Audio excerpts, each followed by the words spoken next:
warahmatullahi wabarakatuh. Perkenalkan, nama saya Geska Vindi Satria dengan nomor NIM 2019 07010113 akan menjelaskan pengembangan dakwah virtual selama pandemi COVID-19. Dakwah secara virtual menjadi pilihan terbaik saat ini, di mana yang dimaksud dakwah virtual itu adalah dakwah yang tidak membutuhkan sejumlah hal, tidak seperti kita melakukan dakwah tabligh akbar yang membutuhkan konsumsi atau biaya dakwah. Di dakwah virtual ini yang disiapkan hanya kuota internet saja. Menurut Habib Idrus, dakwah sendiri memiliki metode. Ada 5 metode yang bisa digunakan untuk berdakwah. Yang pertama, dakwah fardiyah, yaitu dakwah seseorang kepada orang lain dalam jumlah yang sedikit. Yang kedua, dakwah amanah, yaitu dakwah yang dilakukan seseorang dengan lisan yang ditunjukkan kepada banyak orang, yang dimaksudkan untuk menanamkan pengaruh. 3. Dakwah bil lisan, yaitu penyampaian secara lisan melalui ceramah dan komunikasi langsung dengan objek dakwah. 4. Dakwah bil hal, yaitu melalui perbuatan. Ini bisa dilihat bagaimana Nabi Muhammad SAW dan para sahabatnya. Misalnya bagaimana ketika Mus'ab bin Umair ketika menjadi duta dakwah di Madinah. Di sana dakwanya banyak diminati karena cara dakwah Mus'ab menarik banyak orang, karena Mus'ab memakai wangi-wangian dan penampilan yang menarik. 5. Dakwah bil tadwin, yaitu melalui tulisan, baik itu buku, koran, atau tulisan yang mengandung pesan dakwah.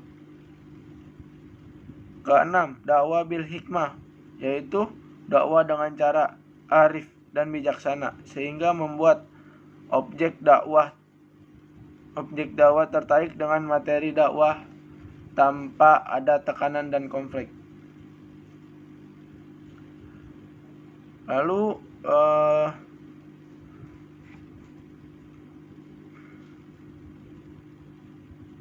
dakwah adalah kewajiban sepanjang hayat seorang muslim yang harus dilaksanakan dalam rangka membangun peradaban manusia didasarkan nilai-nilai keislaman.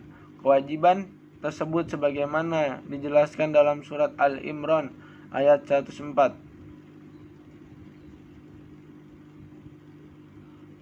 Bismillahirrahmanirrahim. Wal takum minkum ummatun yad'una ila khair wa ya'muruna bil ma'ruf wa yanhauna 'anil munkar wa ulaika humul muflihun.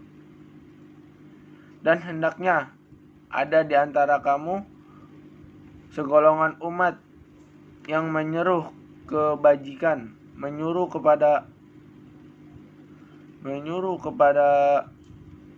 yang ma'ruf dan mencegah dari yang munkar. Merekalah orang-orang yang beruntung. Surat Al-Imran ayat 104. Ayat tersebut menjadi dasar bagi setiap muslim untuk menjalankan fungsi sebagai dai amar ma'ruf nahi munkar, menjadi orientasi yang harus dijunjung tinggi oleh setiap muslim dan menegakkan kalimat tauhid. Lalu sehingga dakwah tidak terhenti, transformasi atau perubahan dakwah di masa pandemi COVID-19 menjadi salah satu strategi dakwah dilakukan oleh para dai. Transformasi ini dilakukan secara struktural yang bergerak dari top down maupun secara kultural yang bergerak dari bottom up. Oleh karena itu, dari strategi dakwah ini dapat memudahkan masyarakat untuk mendapatkan informasi yang berkaitan dengan nilai-nilai Islam. Selanjutnya ada juga macam-macam media elektronik sebagai penunjang dakwah. Yang diantaranya yang pertama internet. Internet adalah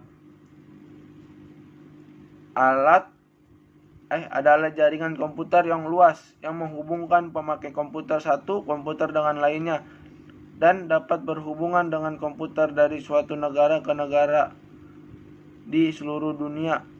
Di antaranya kita melakukan browsing, surfing, chatting, dan lain-lain dibandingkan media dakwah yang lainnya internet. Dan bukan hanya komputer saja, internet bisa dilakukan dari HP. Kita bisa menonton seperti halnya YouTube, Instagram, dan lain-lain seperti sosial media yang lainnya. Dan ada 3 keunggulan. Pertama, karena sifatnya yang never turn off, tidak pernah dimatikan, dan unlimited access, dapat diakses tanpa batas. Jadi kita bisa mencari apapun dalam mencari konteks Islam. Yang kedua, internet merupakan tempat yang tepat bagi mereka yang ingin berdiskusi tentang pengalaman spiritual yang mungkin tidak rasional dan bila dibawa pada forum yang tidak bisa akan mengurangi keterbukaan. Yang ketiga, sebagian orang yang memiliki keterbatasan dalam komunikasi seringkali mendapatkan kesulitan guna mengatasi dahaga spiritual mereka. Yang kedua, televisi.